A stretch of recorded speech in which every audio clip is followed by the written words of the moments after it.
Духи, приветствую. Решил я с вами сегодня в ночи побеседовать. Последние дни крутились у меня вокруг эти вихри неких потоков, такой фьюжн из нескольких тем непростых, достаточно таких, возможно, для кого-то даже неприятных и сложных восприятий. Но это все как раз-таки зависит от уровня контроля своего эго, да, и если кого-то где-то что-то, возможно, зацепит из того, о чем мы сегодня с вами будем говорить, то это лишний повод поработать со своим черным солнцем, да.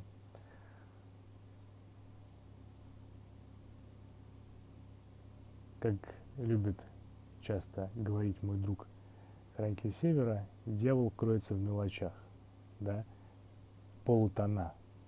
Полутона, в них-то как раз-таки очень часто заключена эта суть, соль, некие ключи, основные паттерны, хотя, казалось бы, полутона.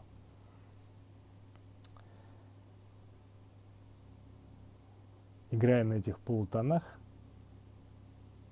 мастера морока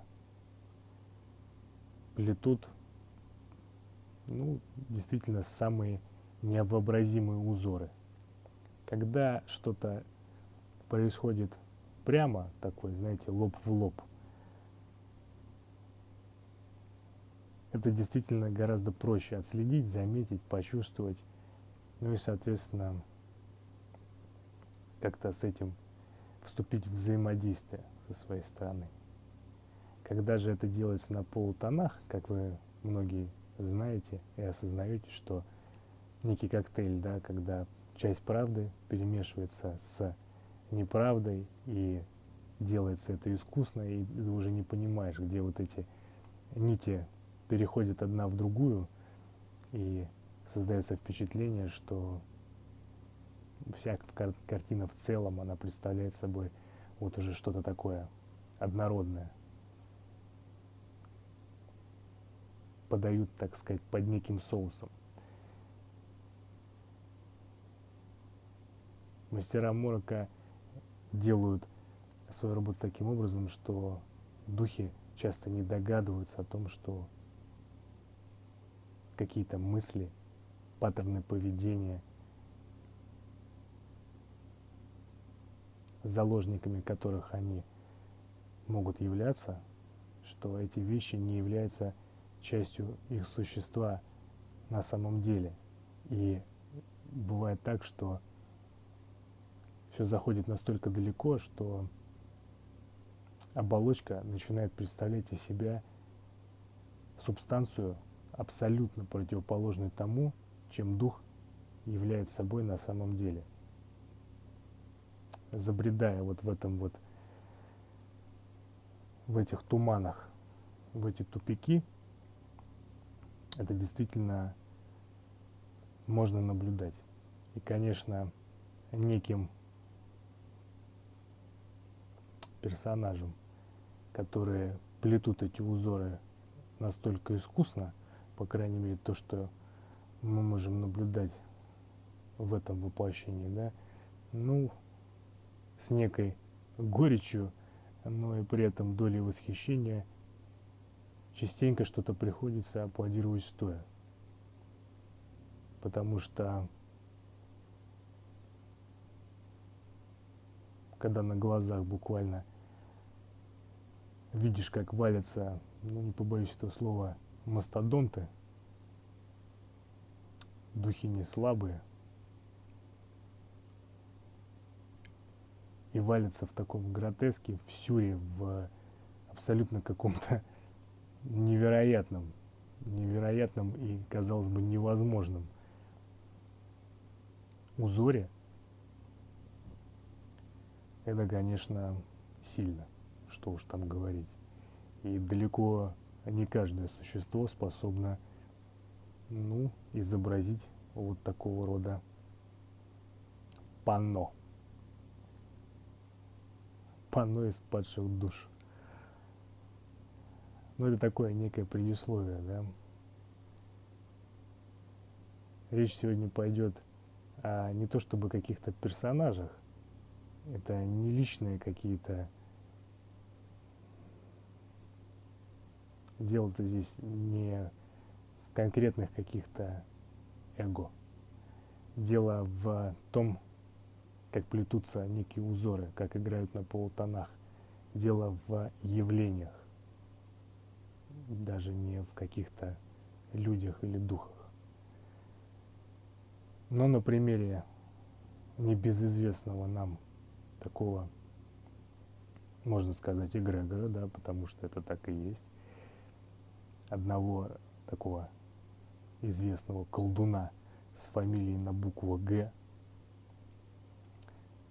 с 10 тысячами душами на хвосте. И вот мало кто задумывался, я уверен, над вот этими самыми паттернами, над вот этими самыми полутонами. Каким образом некое существо, имеющее давление и власть над вот этим вот самым колдуном с фамилией на букву Г, красиво сыграло свою партию, вышибив при этом из колеи достаточно большое количество действительно перспективных в своем развитии духов, не сумевших распознать вот эту самую ловушку, да. А история это непростая, потому что есть вещи, которые лежат достаточно на поверхности, хотя многим не ясны и даже они. Но есть еще более интересные ходы, которые понятны, как я догадываюсь, совсем немногим. Первичная такая составляющая, один из полюсов, то, что лежит буквально на поверхности, да, и духи, которые все-таки более-менее уже являются осознанными, понимающими, они эти вещи видят сразу.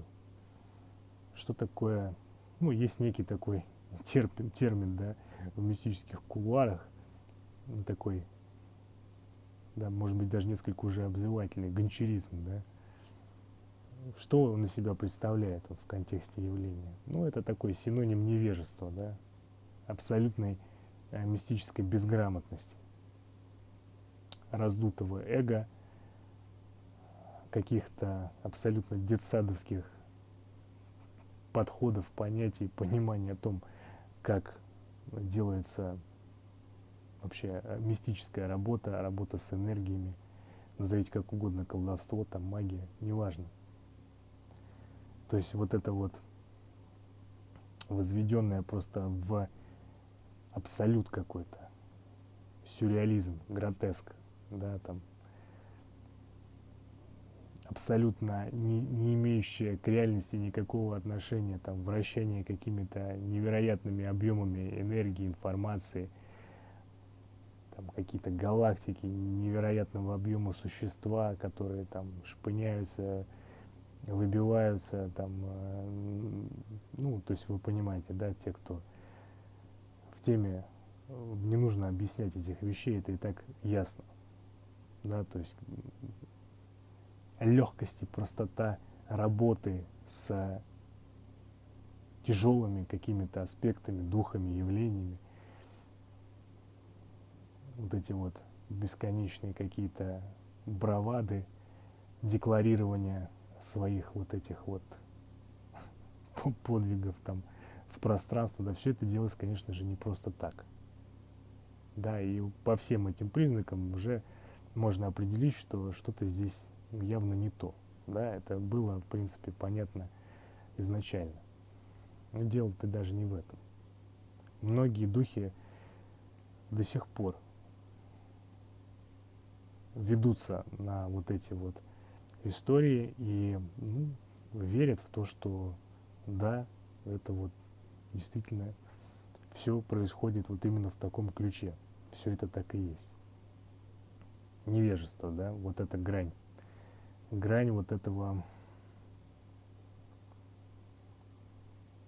невежества, это, конечно, на мой взгляд, вот лично, это один из самых вообще свирепых пороков, потому что оно принимает вот подчас реально очень уродливые формы, очень уродливые формы. И вот это самое невежество, да, оно не в почете на самом деле нигде, да, ни в верхних каких-то мирах, ни в нижних, да. Демоны точно так же не любят невеж. И если существа, назовем это божественного порядка, просто относятся к этому часто снисходительно, да, то там, где кипят котлы, не преминут, не преминут и поиздеваться, и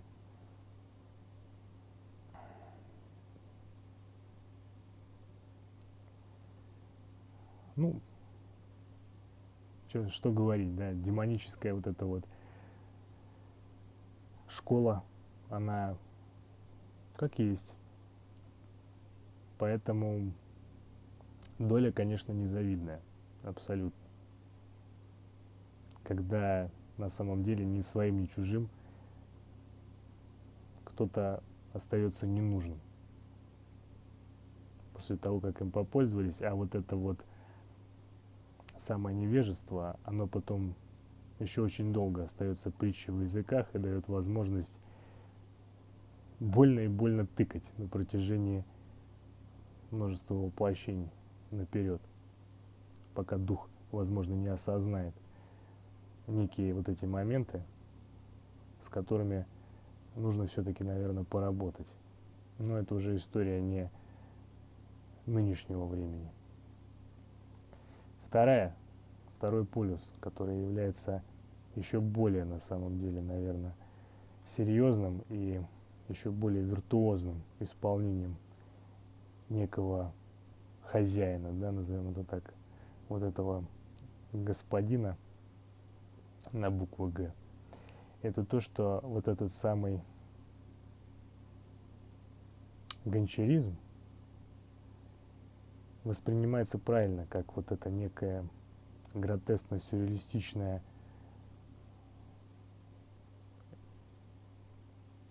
глупость, да. И у духов, которые сильные, которые смышленые, да, появляется стойкое отвращение ко всему, что так или иначе связано или вплетено вот в это самое понятие, да. А здесь сыграно очень тонко. Здесь и работа с пространством, да, которое возведено просто в гротеск, вот в этот самый сюр, да, который не соответствует реальности. Но ведь это не значит, что с пространством нельзя работать или не нужно работать. И это не значит, что нельзя работать с большими объемами пространства. Дело-то не в этом. Но появляется вот это отвращение, нежелание быть частью вот этого понятия, а соответственно и делать какие-то, выполнять какую-то работу, которая, допустим, как-то смежная, пересекается вот с этими вещами. Потому что есть примеры, да, вот эти вот. Очень тонко. То есть это не камильфо становится. И вроде бы все правильно. И вроде бы... А дело-то в том, что дух перестает выполнять поставленные задачи, даже не кем-то, а самим собой, поставленные когда-то здесь, сейчас, в этом воплощении, и перестает соответствовать вот этой планке, потому что объем-то у всех разный, да. Кто-то должен выполнять какие-то задачи на минимум, просто чистить там свой дом, свою квартиру, свой двор, допустим, да. Кто-то может действительно потянуть там район, какой-то населенный пункт, кто-то может раскинуться больше на какие-то области, да, там захватить уже ареалы достаточно обширные, кто-то может раскинуться еще больше, но это осознанное действие, оно не имеет ничего общего с вот этой вот ненужной бравадой. Это не значит, что этого не нужно делать, но подход будет разный. Сущности, да, с которыми идет какое-то взаимодействие. То есть это не значит, что не нужно работать, но эта работа, которая является настоящей, она непроста. И когда вам говорят, что вот мы там сделали вот это, я там вот то-то, пятое, десятое, этому пинка дал, того закрутил, тут воронку какую-то там намотал, тут, значит, полетал, тут вот это все, и после этого, ну, допустим, человек еще там ходит, такой бодрый, улыбается, все у него хорошо, вот, ну, это сразу может, сразу понятно, да, что никакой настоящей работы проделано не было. Это очевидно, потому что почему-то работа с энергией воспринимается как, ну, нечто не тождественное всему остальному, да, то есть все есть энергия, да. Вот, допустим, вы занимаетесь, ну, практиками плотных материй, тренировками. Вот вы же решили взять, там, пожать штангу. Можете вы, допустим, пожать там 50 килограмм, у вас там, допустим, это, ну, вот начальный там базовый какой-то там рабочий вес. И в какой-то момент, вот, ну, вы жмете, вот для вас там 50 килограмм нормально, ваше тело на это реагирует уже нормально. Вы решаете добавить вес, вы кидаете там себе еще пару блинов, жмете 70. Что происходит на следующий день?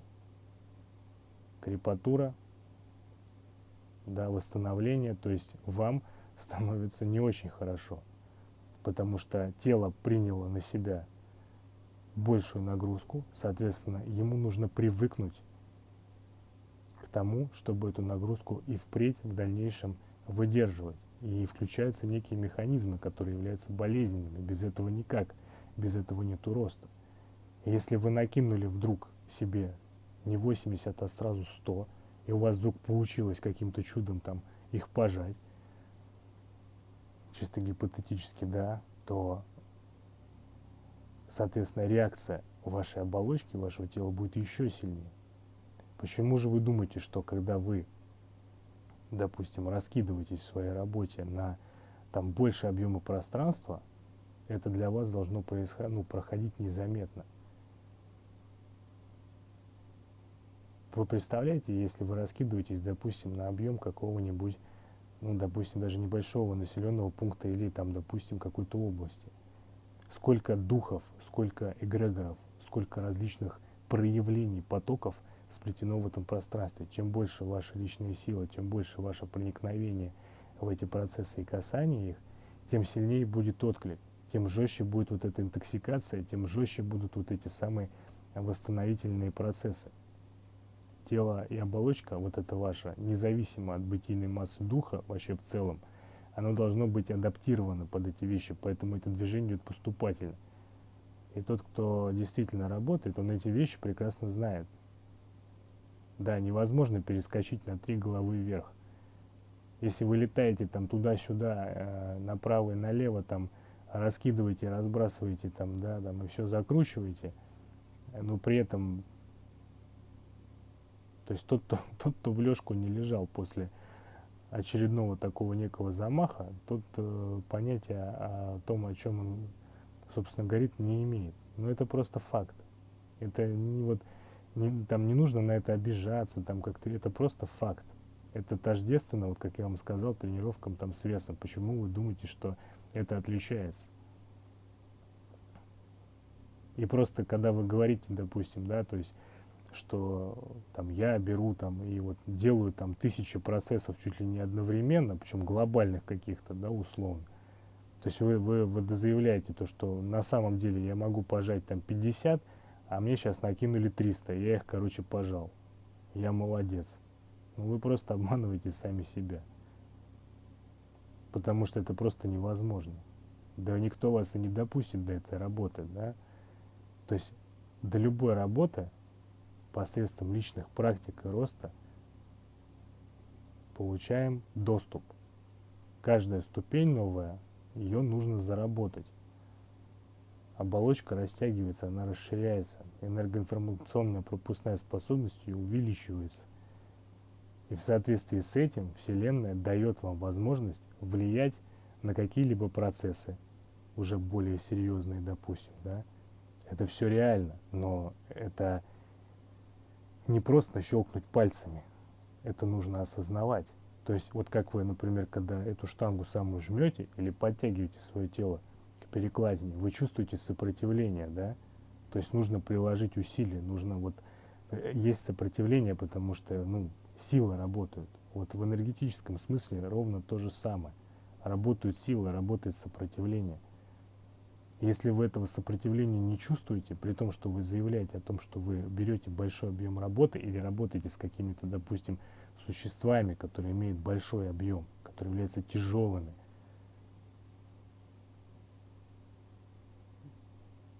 ну, просто вы понимаете, что касание не происходит.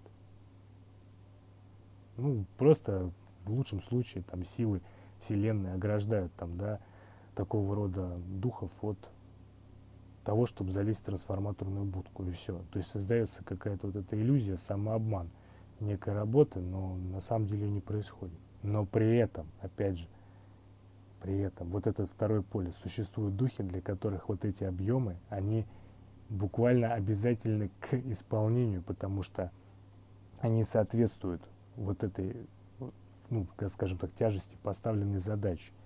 И когда начинается вот это топтание на месте и неверие в себя и невосприятие того, что вот эти вещи являются по силам, происходит опять же вот эта стагнация, что, собственно, на руку понятно уже кому. В обоих случаях происходит такое некое вышибание из колеи.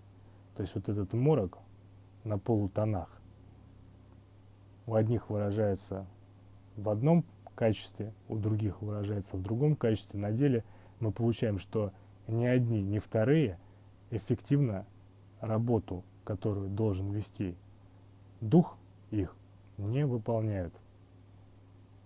Что, собственно, и требовалось доказать.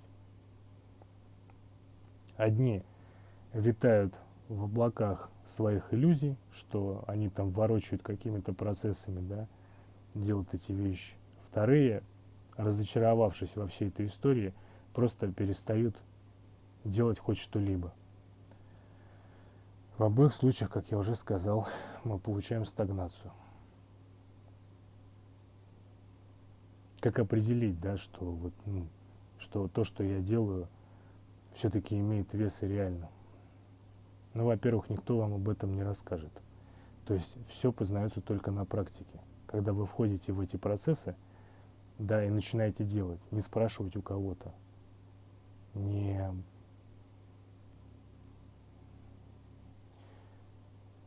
Знаете, тот, кто делает, у того вопросов нет. Ну, это просто факт, это вот нужно принять и понимать. Они просто отпадают, и желание задавать их отпадает.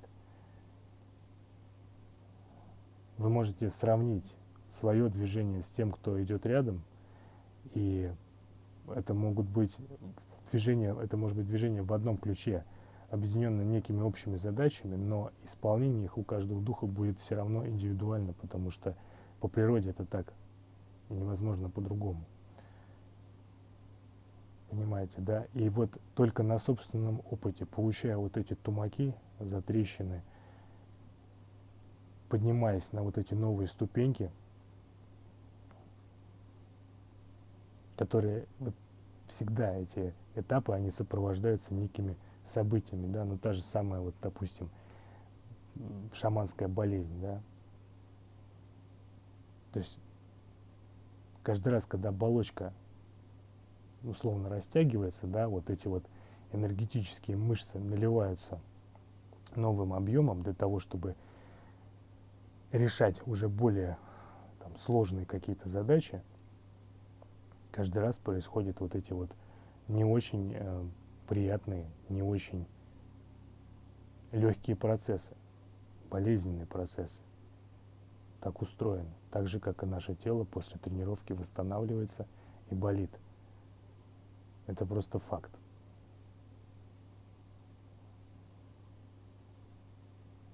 почему вот духи часто не понимают вот этих вот, этой тождественности, да, и блуждают в неких вот туманах, ну, часто, видите, помогают это делать.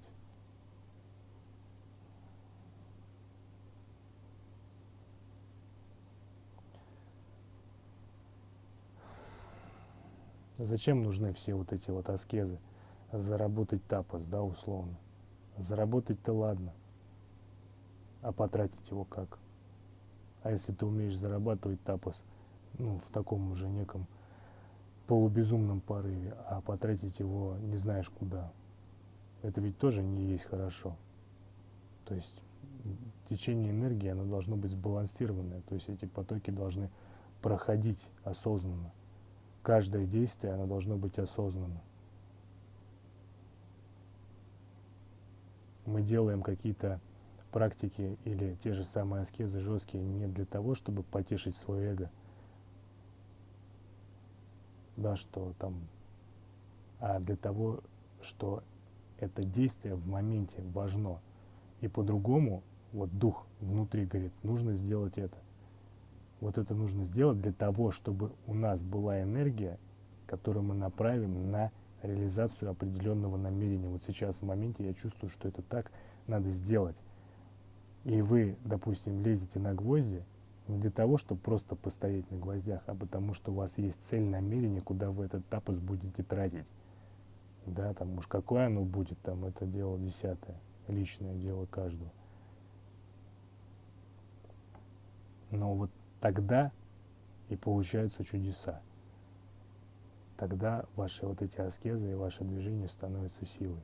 И тогда вы знаете цену тому, что называется вот это самое движение и энергетическая работа.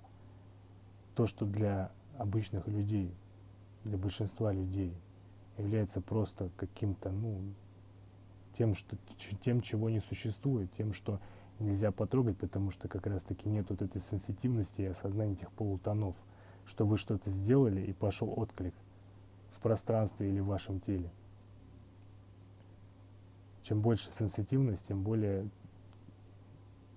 быстро, четко и глубоко вы ощущаете все эти процессы, ошибиться здесь практически невозможно.